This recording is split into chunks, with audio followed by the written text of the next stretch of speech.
kapanganakan ng Lord. Ito ang maunang, sige po, ipasigaw palakpak. Ito yung unang linggo ng bagong taon, mga kapatid. Hallelujah.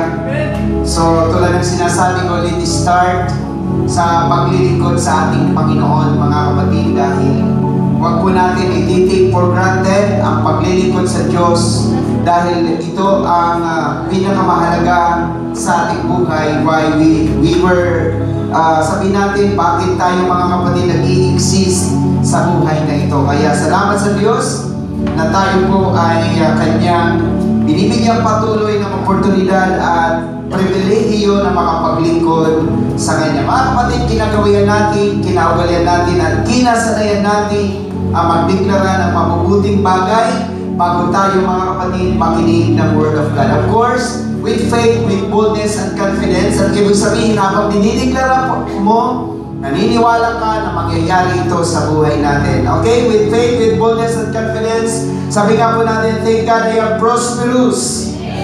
Sige, lakasan natin, because I'm blessed by the Lord.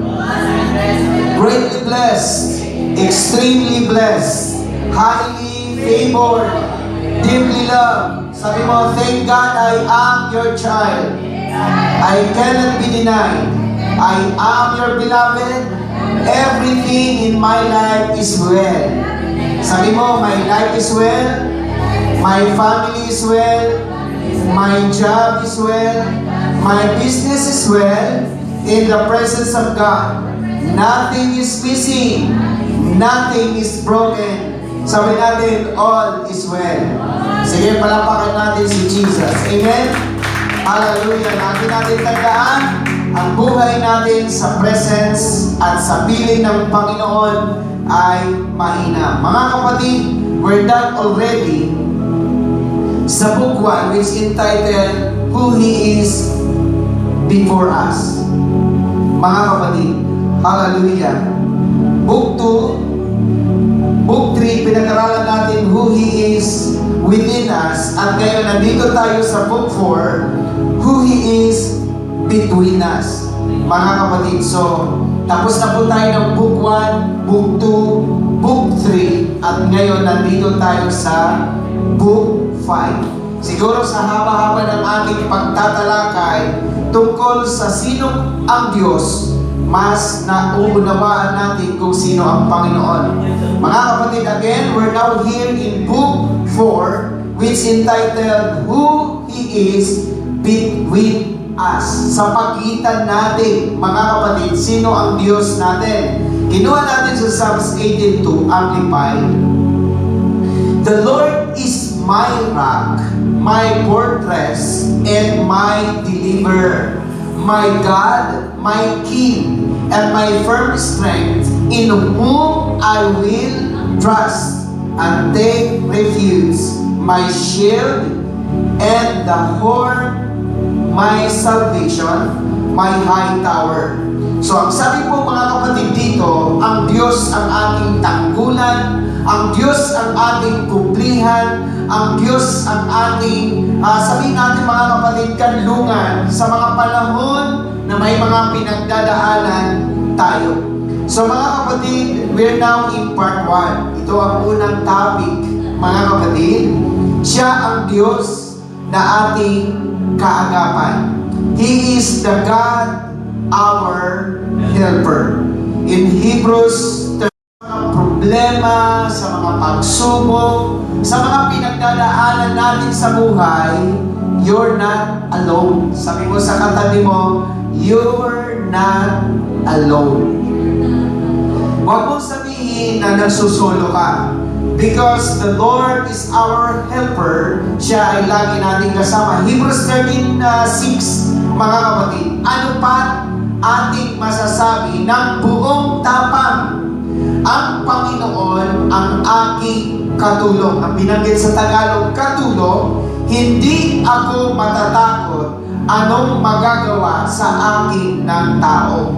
So, we take comfort and are encouraged and confidently and boldly say, the Lord is my helper. I will not be seized within alarm. I will not fear or dread or be terrified, what can man do to me? Mga kapatid, kapag ang Diyos ang ating katulong, ang binanggit kanina ng mga kapatid, hallelujah, ang Diyos ang ating helper, wala tayong dapat ikatakot, wala tayong dapat ipangamba, wala tayong dapat ikapag-alala, wala tayong dapat ikabahala, kasi ang Diyos ang ating katulong. Amen? Pwede ba natin palapakan ng Diyos? Hallelujah! Kaya yung anuman mga pinagdadaanan, mga kapatid, may katulong tayo. You have a helper, brethren in Christ. Sabi na dito sa heart of God's attribute, He's our helper with nothing to be feared of. Ang Diyos ang ating katulong, wala tayong dapat ikatakot. Sabi mo sa katabi mo, huwag kang matakot.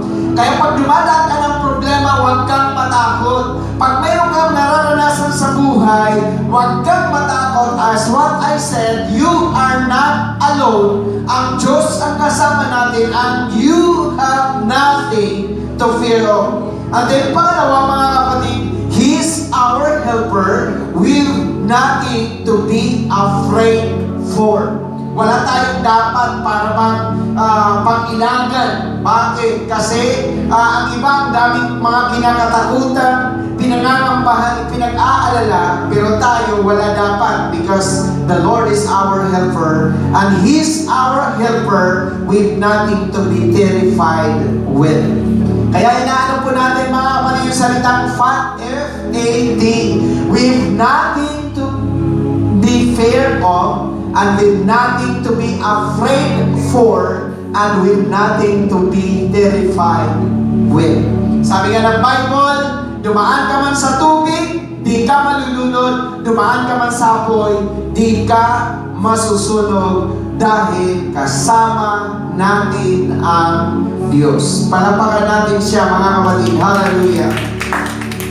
In Psalms 54:4, narito, ang Diyos ay aking katulong. Ang Panginoon ay sa kanila na nagsisialalay ng aking kaluluwa. Behold, God is my helper and ally. The Lord is my upholder and is with them who uphold my life. Matindi, ano mga kapatid, ang Diyos ang katulong. Dinagdagan sa amplified ng alay. Siya po yung ating kasabwat. Siya yung ating mga kapatid kaagapay, kasama. Kaya maliwanag sa Bible, the Lord is my helper. And also here, brethren in Christ, sa Psalms 118:6, ang Panginoon ay kakampi ko. Hallelujah! Hindi ako matatakot anong magagawa sa akin ng tao sa akin. The Lord is on my side. I will not fear what can man do to me. Yan ang maganda, no? Yung nasa, you're always on my side. Diba? Pagka mayroong kang girlfriend, mayroong kang boyfriend, they're always on your side. Bakit napakahalaga that they were always on your side? Kasi sa panahon, alam niyo po, mahalaga yun eh. Hindi naman masama yun eh.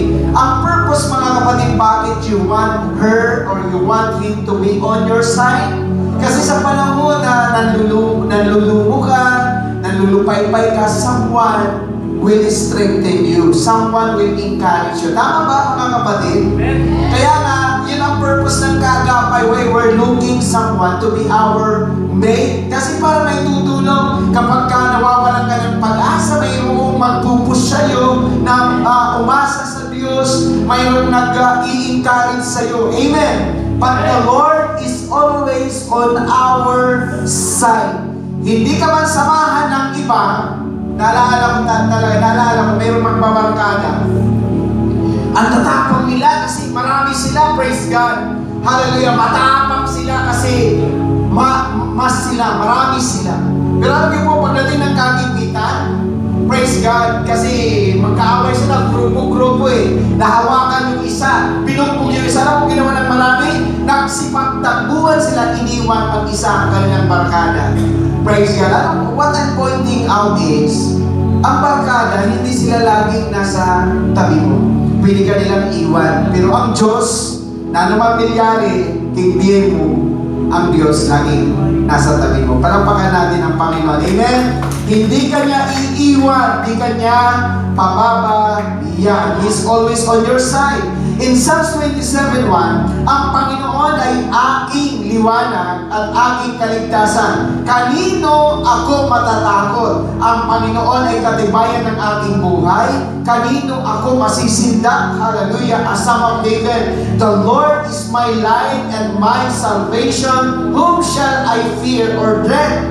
The Lord is the refuge and stronghold of my life. Of whom shall I be afraid? So wala, hindi ka masisinta. Bakit? Kasi pag alam mo na makapangyarihan ang kasama mo, hindi ka kailanman matatakot. Tama ba, mga kapatid?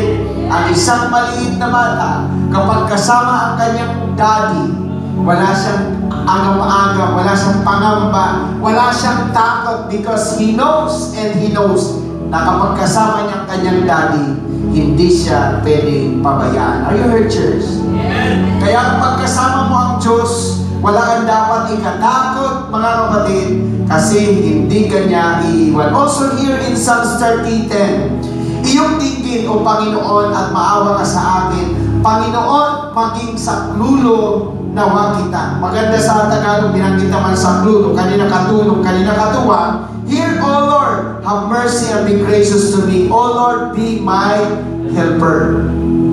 Saklulo. Ano, mga kapatid? Sasakluluhan ka, tutulungan ka ng Panginoon. Hallelujah. Diba sinasabi ko nga sa iyo, if you are tired enough, wala ka ng strength para magpatuloy, parang wala ka ng lakas, wala ka ng kakayanan para magpatuloy, then brethren in Christ, put in your mind na ang Diyos ang ating pong katulong. Ang Diyos ang ating helper, ang Diyos ang ating saklulo. Also here in Luke 1:69, at nagtaas sa atin ng isang sungay ng kaligtasan sa bahay ni David na kanyang alipin. Sabi na, He has raised up a horn of salvation, a mighty and valiant helper, the author of salvation for us in the house of David, His servant. Ang tinutukoy ho dyan ay si Jesus Christ. Si Jesus ay isang valiant helper. Sabihin po natin, valiant helper. Pag sinasabing valiant, mga kapatid, ito ay subok na matapang, praise God, subok na mapagtagumpay, valiant, matapang, walang inuurungan ang Panginoon natin. Palakpakan natin ang Diyos, mga kapatid. I hope that you will take it as serious sa buhay natin. Dahil mahalaga na sa buong isang taon, ang buhay natin ay saturated ng salita po ng Diyos. Tatlong bagay, mga kapatid, ang ating aaralin. Praise the Lord. Hallelujah. Ang Diyos bilang ating katulong, bilang ating helper, bilang ating saklulo, bilang ating katuwang, bilang ating kaagapay, o anumang ang term natin, mga kapatid, ang Diyos natin ay subok na matatag, subok na maasahan, at subok, mga kapatid, na mapanghahawakan. First point, attribute number 1, God is our well-proved help. Sabi nga po natin, well-proved help. Ibig sabihin, subok na ang Diyos. Ayun, alam mo ng cellphone, yung mga cellphone, itapon mo na yan.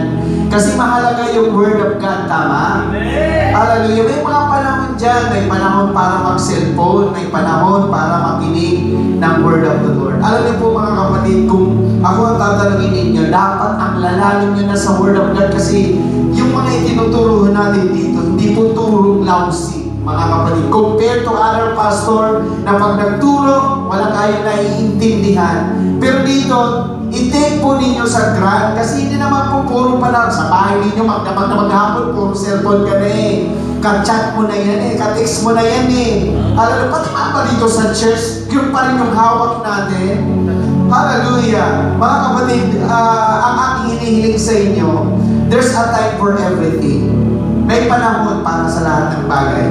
May panahon para magpahinga, may panahon para sa cellphone, may panahon para kay Lord. Hindi lahat ng panahon para sa kalidukangan. Amen?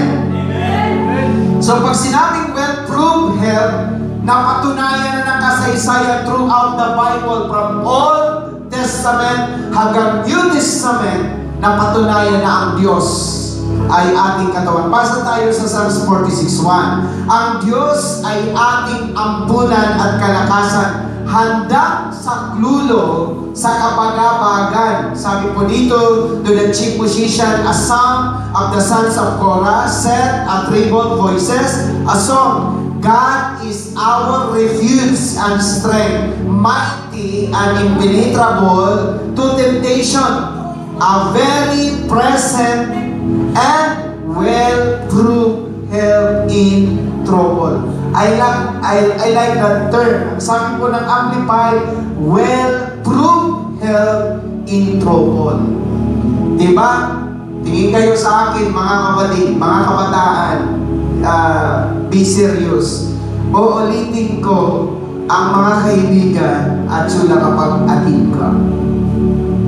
Kapag may napapakinabang sila, pag mayroon pa silang nakukuha sa iyo, na andun sila, pero sa panahon ng kagipitan, hindi ka nila sasamahan. Kaya mga kapatid, ang Diyos natin will prove help in times of trouble. Kaya mga kapatid, maganda yung mabasa ninyo, very present. Hindi sila tulad ng bumbero na sunog na ang buong bahay bago sila darating.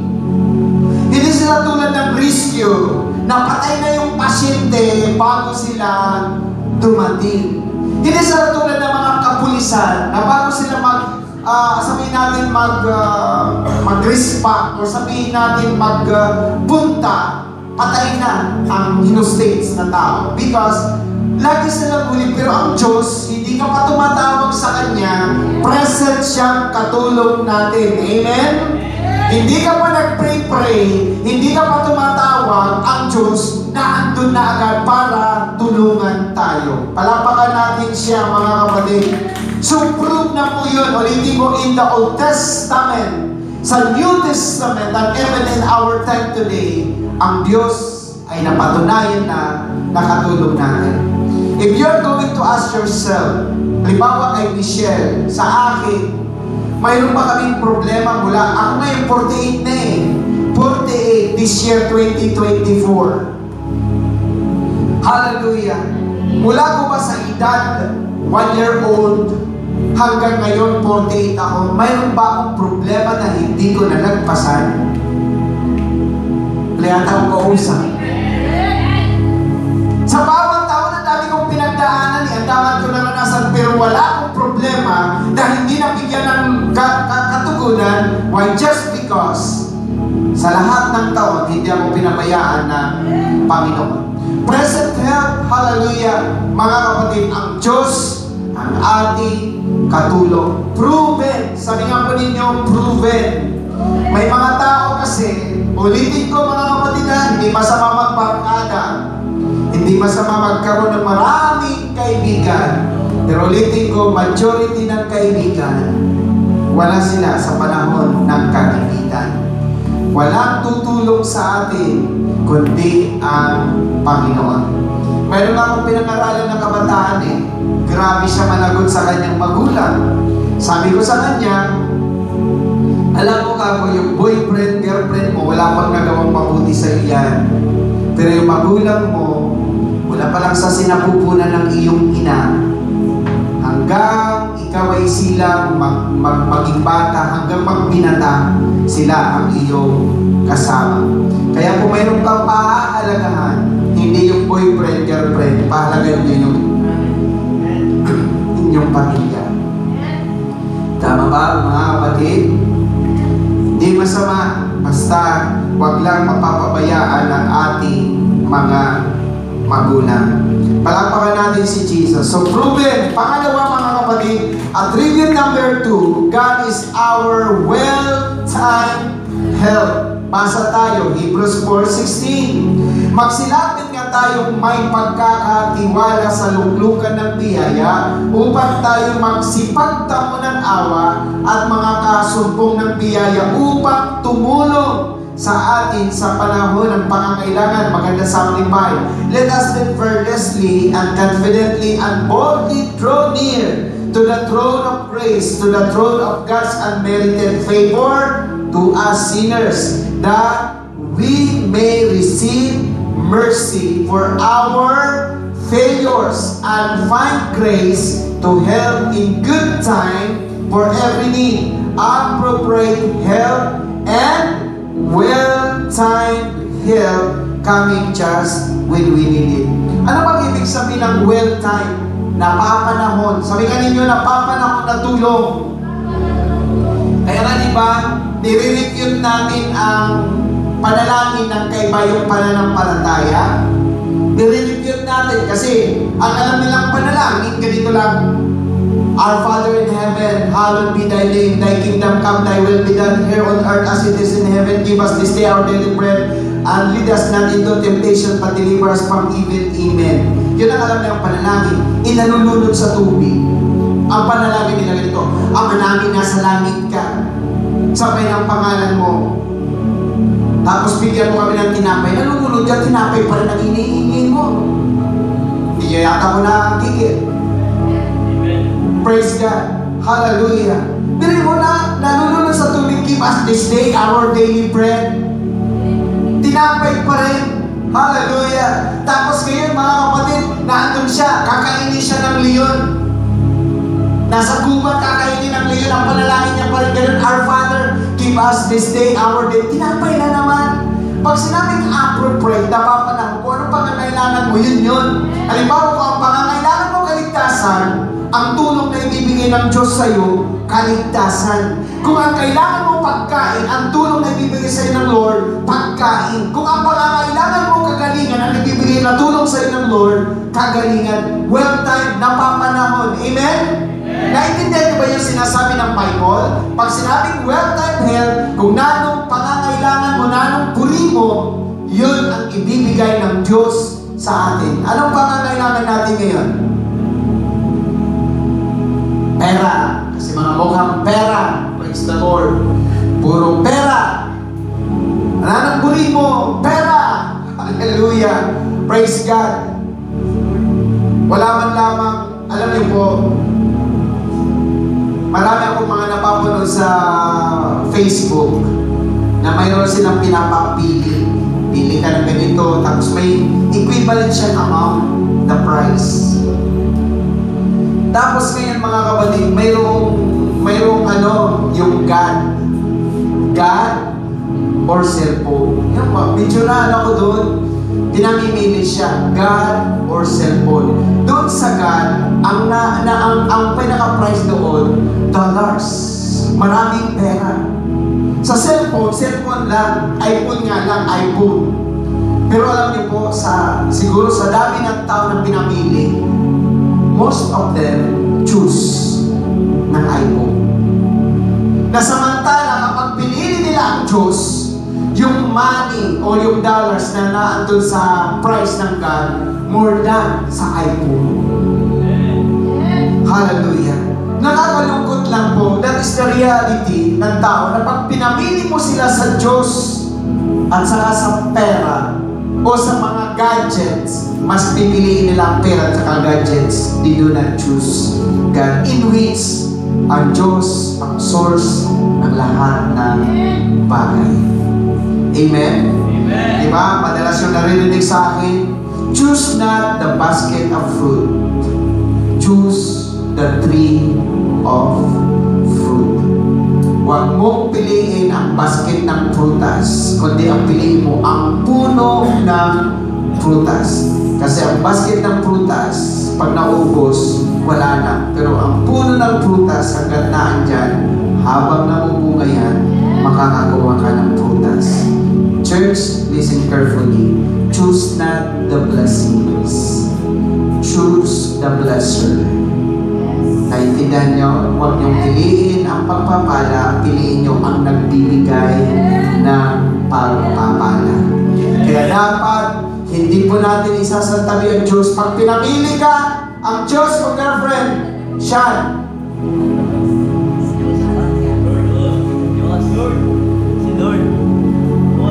Praise God. Hallelujah.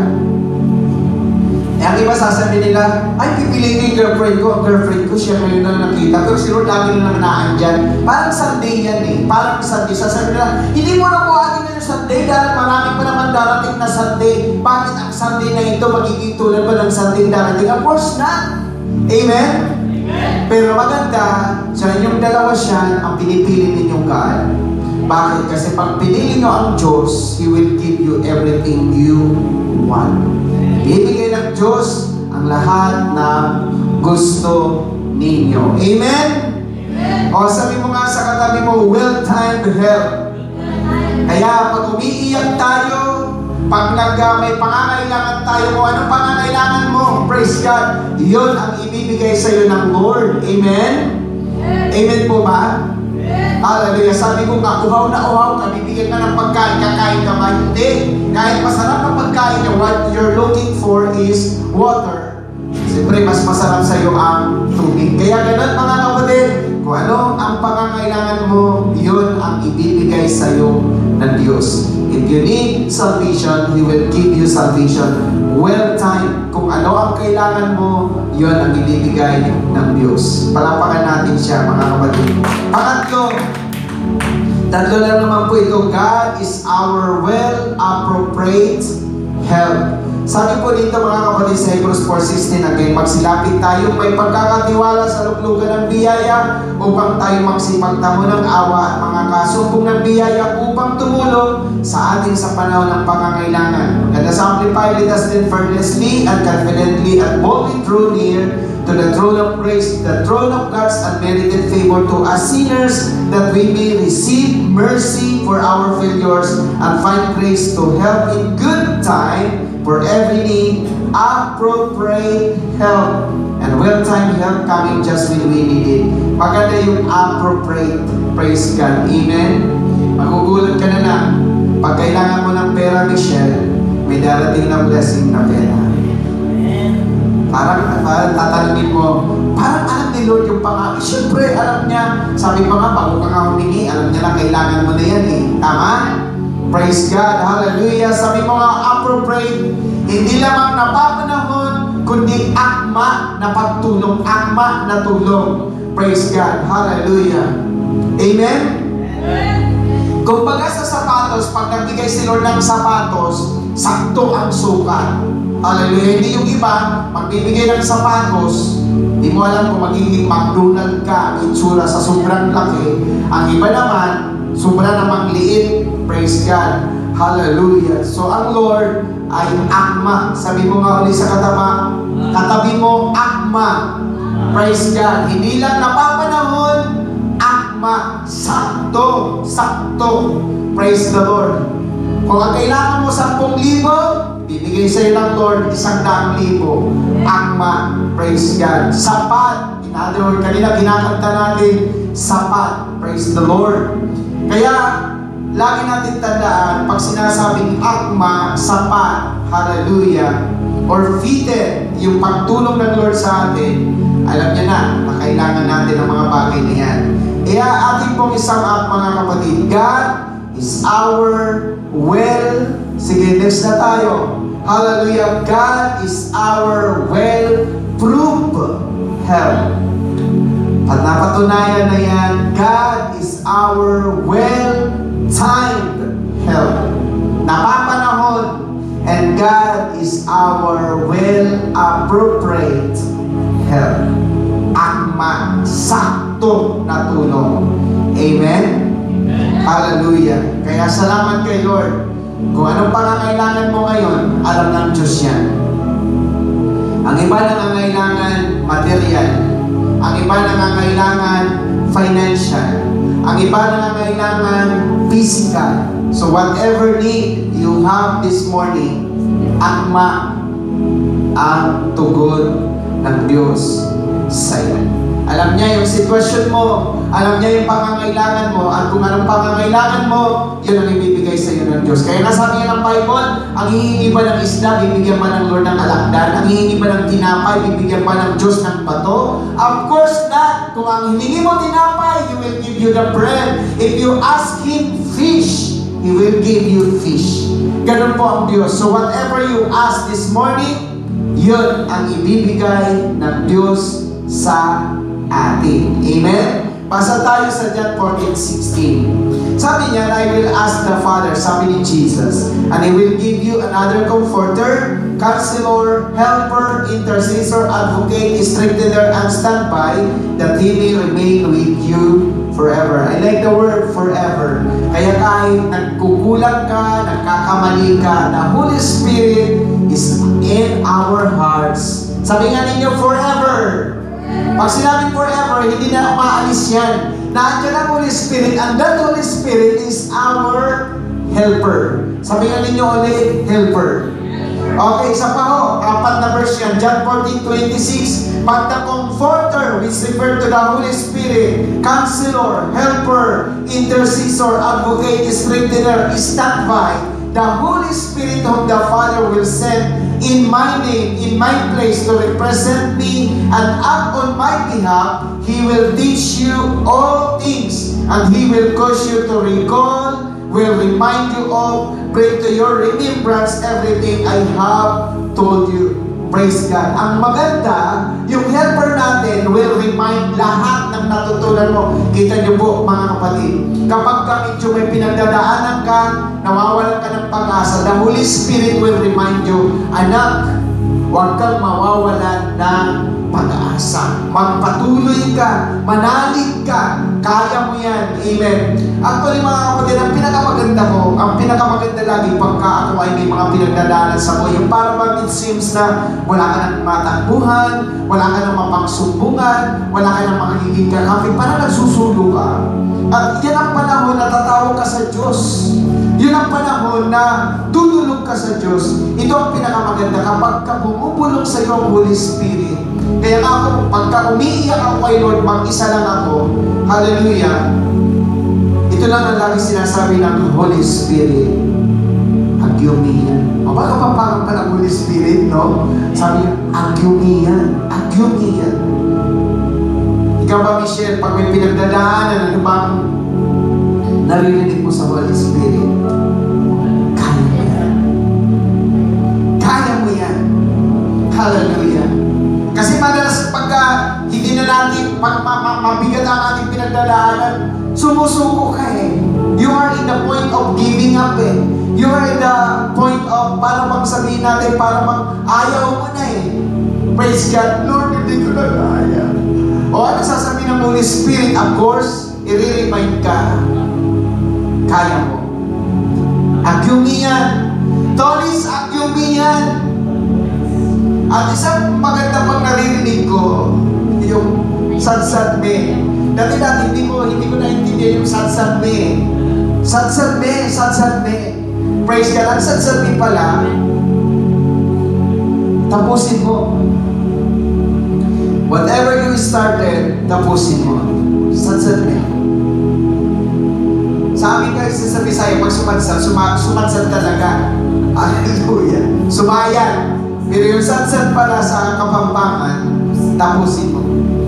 Kung tumatakbo ka, nagapa ka, sadsad me. Amen? Ibig sabihin, tayo ka, magpatuloy kang lumakad. Yun ang ibig sabihin, mga kapatid. And the Holy Spirit as our helper, as our counselor, as our comforter, as our intercessor, advocate, strengthener, standby.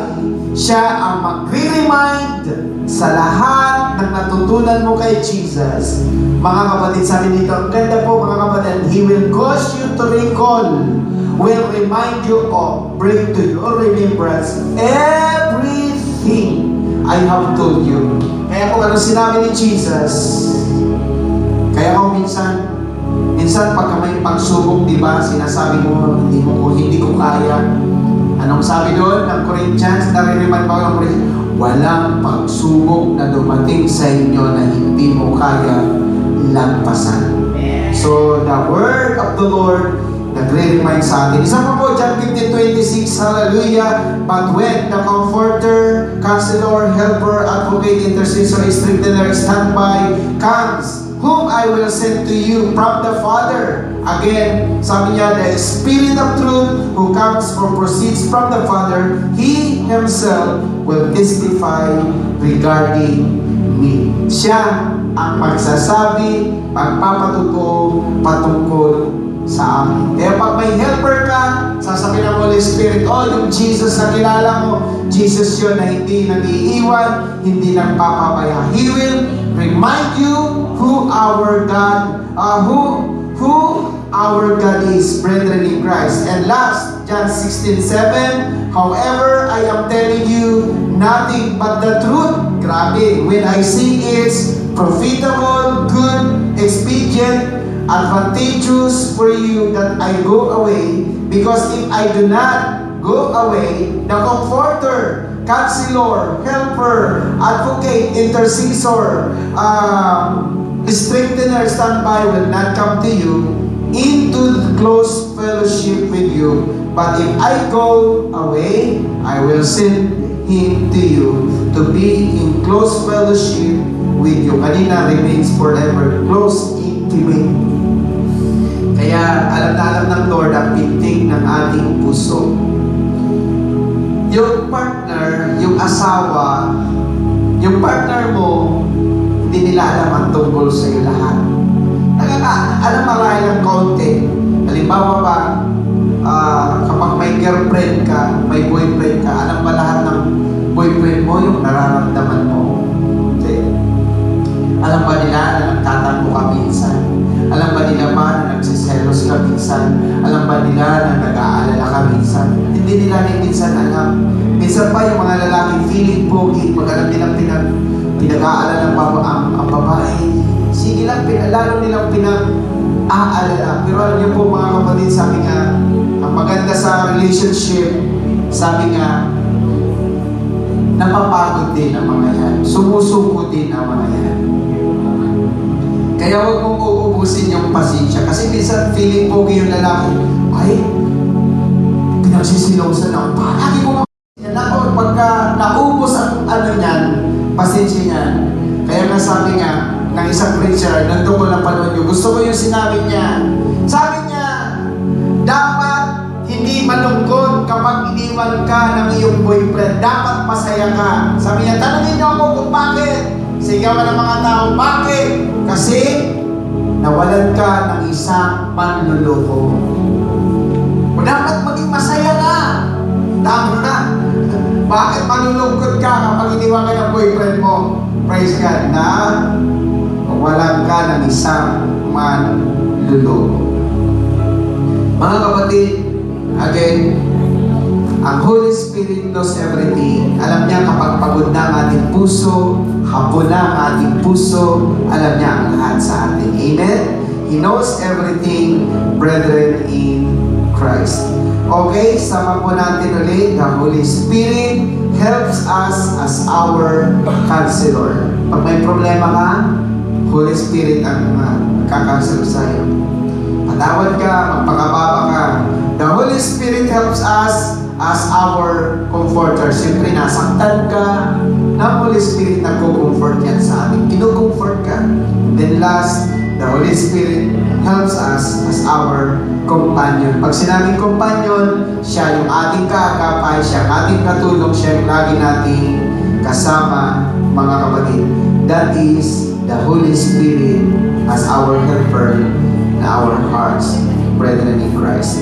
Pwede ba natin palapakan ang Panginoon, mga kapatid? Hallelujah. Sige, tayo lahat. At ang Diyos ay mabuti sa atin. Tawagin natin yung mga musicians.